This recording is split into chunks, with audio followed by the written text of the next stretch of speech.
ఉమ్మడి పాలమూరు జిల్లా వ్యాప్తంగా 9 బస్ డిపోలలో 890 ఆర్టీసీ బస్సులు డిపోలకే పరిమితమయ్యాయి. ఎన్నికల సమయంలో కాంగ్రెస్ ప్రభుత్వం ఇచ్చిన ఏ ఒక్క హామీని నెరవేర్చడం లేదని, 32 డిమాండ్లలో ఏ ఒక్కటి నెరవేర్చలేదని వారు ఆరోపిస్తున్నారు. మహాలక్ష్మి స్కామ్ అమలవుతున్న బస్సుల్లో పనిచేస్తున్న మహిళా కండక్టర్లు అనారోగ్యాల పాలవుతున్నారని తెలిపారు. భవిష్యత్తులో ప్రభుత్వం తమ న్యాయమైన డిమాండ్లు అమలు చేయకుంటే సమ్మెను మరింత ఉధృతం చేస్తామంటున్న ఆర్టీసీ కార్మికులతో మా ప్రతినిధి Venkatesh face to face. RTC సమ్మె నేపథ్యంలో ఉమ్మడి పాలమూరు జిల్లా వ్యాప్తంగా ఎక్కడికక్కడే బస్ డిపోలలో బస్సులు నిలిచిపోయాయని చెప్పవచ్చు. ఉమ్మడి పాలమూరు జిల్లాలోని 9 బస్ డిపోలలో 800 బస్సులు నిలిచిపోయాయి. దీంతో ప్రయాణికులు తీవ్ర ఇబ్బందులు పడుతున్నారు. దాంతోపాటు ఆర్టీసీ కార్మికులు కూడా సమ్మెకు నోటీస్ ఇచ్చిన నేపథ్యంలో వారి న్యాయమైన డిమాండ్లు 32 డిమాండ్లలో ప్రభుత్వం ఏ ఒక్కటి నెరవేర్చడం లేదని సమ్మెకైతే నోటీస్ ఇచ్చారు. దీంతో అర్ధరాత్రి నుంచే బస్సులు కూడా ఎక్కడికక్కడే ఆగిపోయిన పరిస్థితి మనకు కనిపిస్తుంది. పాలమూరు జిల్లాలో మనం చూస్తూనే ఉన్నాం. అక్కడ పోలీసులు కానీ ఆర్టీసీ అధికారులు కానీ ప్రైవేట్ బస్సులను నడపాలని ప్రయత్నాలు చేస్తున్నారు. కానీ ఎక్కడికక్కడే ఆ అధికారులను అక్కడ పోలీసులను కూడా ఆర్టీసీ కార్మికులు నిలదీస్తున్నారు. ఖచ్చితంగా ఎవరైనా బస్సులు నడిపితే మా పొట్టలు కొట్టకండి అని వాళ్ళు ఆవేదన వ్యక్తం చేశారు. తమ జీవితాలతో ఇప్పటికే ప్రభుత్వాలు ఆడుకుంటున్నాయి. దాంతోపాటు ఇక్కడ ప్రైవేటు పనిచేసే వాళ్ళు కూడా తమ జీవితాలతో ఆడుకోవద్దని వాళ్ళు వేడుకోలు చేస్తున్నారు. ముఖ్యంగా మహిళా ఆర్టీసీ కార్మికులు కూడా వాళ్ళకు చేతులు ఎక్కి మొక్కుతున్నారు. సమ్మెకు అందరూ మద్దతు తెలపాలని వాళ్ళు డిమాండ్ చేస్తున్నారు. ఈ నేపథ్యంలో ఉమ్మడి పాలమూరు జిల్లా వ్యాప్తంగా కొన్ని బస్సులను నడపాలని ప్రయత్నాలు చేసినా వారిని అడ్డుకునే ప్రయత్నాలు అయితే చేస్తున్నారు. ఇక్కడ మామూలుకు సంబంధించిన అక్కడ యూనియన్ నాయకులు ఉన్నారు, వారిని అడిగి తెలుసుకునే ప్రయత్నం కూడా చేద్దాం. చెప్పండి, ఏం జరుగుతుంది ఇక్కడ మామూలులా? ఉదయం నుంచి ఏదైతే మా సమ్మె స్వచ్ఛందంగా మంచిగా సామరస్యంగా జరుగుతున్నట్టు సమ్మెలో మరి మేనేజ్మెంట్ ఇక్కడ ప్రెషర్ చేసి హయ్యర్ బస్సుల ఓనర్ల మీద ప్రెషర్ పెట్టి బస్సులు నడపాలనే ఆలోచన చేస్తున్నారు. దాని మా న్యాయమైన మా బతుకు తెరువు కొరకు, మా పుట్ట తిప్పల కొరకు చేసే సమ్మె ఇది. ఏదైతే ప్రభుత్వం ఇచ్చిందో ఆమె ఇచ్చినటువంటి సమస్యలు, మేనిఫెస్టోలో పెట్టిన సమస్యలు అమలుపరచమని అడుగుతున్నాం మేము. కాంగ్రెస్ ప్రభుత్వం, ప్రజాప్రభుత్వం అనే ప్రభుత్వం ఏదైతే మాకు ఇచ్చినటువంటి హామీలు, మేనిఫెస్టోలో పొందుపరిచిన హామీలను అమలుపరచమని అడుగుతున్నటువంటి మా న్యాయమైన డిమాండ్లను ఉక్కుపాతంతో అణగదొక్కాలనే ఆలోచనతోనే ఈరోజు మమ్మల్ని అరెస్ట్ చేయాలనే ఆలోచనతోనే ఉన్నది. దాన్ని ఏదైతే కండక్టర్ లేకుండా బస్సును తోలిచ్చే విధానం ఏదైతుందో సంస్థకు లాస్ అవుతుంది, అది దాన్ని అడ్డుకుంటున్నాం మేము.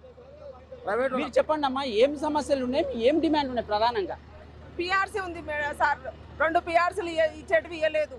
అందుకోసం పిఆర్సీ కోసం విలీనం ప్రభుత్వం కోసం మేము పోరాడుతున్నాం సార్. ఇంతే. ఆర్టీసీ ప్రైవేట్ పరం చేయొద్దు అనుకుంటున్నాం సార్. తెలియకుండానే మొత్తం లోపల ప్రైవేట్ పరం అవుతుంది అనుకుంటాం. మాకు 50 మంది ఎక్కాల్సిన బస్సులో 150 మంది ఎక్కుతున్నారు మహిళా టికెట్ వాళ్ళ కొన్ని బస్సులు పెంచాలి. మాకు ఆ పబ్లిక్లో ఇవ్వలేక లేడీ కండక్టర్లకు అందరికి 40 ఇయర్స్ ఏజ్ దాటిన వాళ్ళకి అందరికీ బ్యాక్ పెయిన్లు వస్తున్నాయి. మేము 150 మందికి మేము టికెట్లు ఇవ్వలేకపోతున్నాం, చాలా కష్టపడుతున్నాము.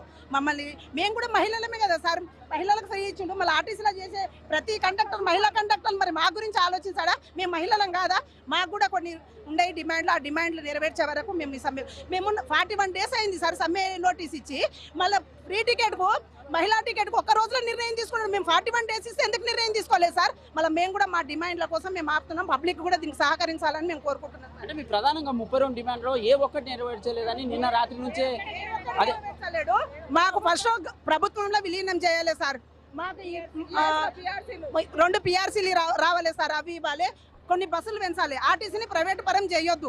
మాకు కావాల్సిన డిమాండ్లు ఇవి సార్. మాకు యూనియన్లు రావాలి. యూనియన్ లేకపోతే మేము 10 ఏళ్ల నుంచి మమ్మల్ని అనగదొక్కుతున్నాం. మమ్మల్ని డిపోలలో సార్ డ్యూటీ దిగి మాకు బ్యాక్ పెయిన్లు వచ్చినాయని రిపోర్ట్లు చూపిస్తే కూడా మమ్మల్ని డ్యూటీలకు నిన్న ఒక కండక్టర్ మొత్తానికి టోటల్గా అసలు ఆమెకు శాతనే కాదు, ఆమె డ్యూటీ పంపించింది. ఆమె పోయి అడ్డాకుల కింద పడిపోయింది సార్. ఎంత ఒత్తిడి చేస్తున్నారంటే మమ్మల్ని డ్యూటీలకు అంత ఒత్తిడి చేస్తున్నాం. మాకు చేయలేకపోతున్నాం సార్, ఏడుస్తున్నాం.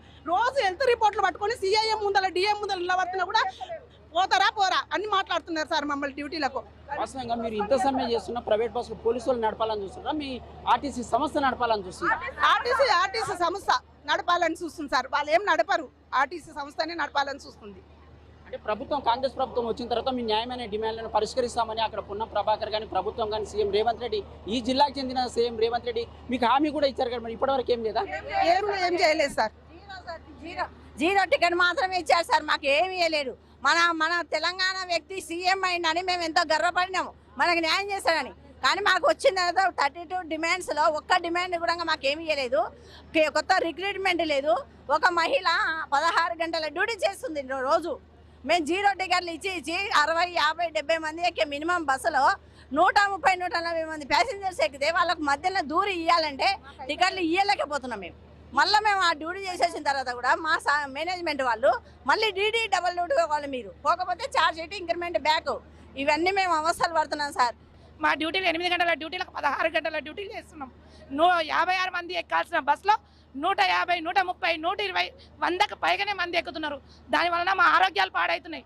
ఇది అంటే ముఖ్యంగా ఉమ్మడి పాలమూరు జిల్లాలోని ప్రతి ఆర్టీసీ కార్మికురాలు అక్కడ సిబ్బంది కానీ ముఖ్యంగా మహిళల కోసం మహాలక్ష్మి స్కీము ప్రభుత్వం తీసుకొచ్చిన అందులో పనిచేస్తున్న మహిళా సిబ్బంది మాత్రం తమ ఆవేదన వ్యక్తం చేస్తున్నారు. ఎక్కడికక్కడే చాలా ఇబ్బందులకు గురవుతున్నాం, అనారోగ్యాల పాలవుతున్నాం, ఆర్థిక ఇబ్బందులు తొలగే పరిస్థితి లేదు. దానికి సంబంధించిన ప్రభుత్వం ఆ దిశగా కృషి చేయాలి. కానీ ఎక్కడ కూడా తమ సమస్యలు పరిష్కరించకుండా ఆ ప్రభుత్వం వెట్టి చాకిరి చేయిస్తుందని, తమ సమస్యలు పరిష్కరించే వరకు తమ ఖచ్చితంగా ఈ న్యాయ పోరాటం సమ్మెకు పిలుపునిస్తామని, ఖచ్చితంగా ముందుకు సాగుతామని చెప్తున్నారు. ఇది ఉమ్మడి పాలమూరు జిల్లా నుంచి వెంకటేష్, ఐ న్యూస్, మహబూబ్ నగర్. బులెటిన్లో షార్ట్ బ్రేక్ తీసుకుందాం. బ్రేక్ తర్వాత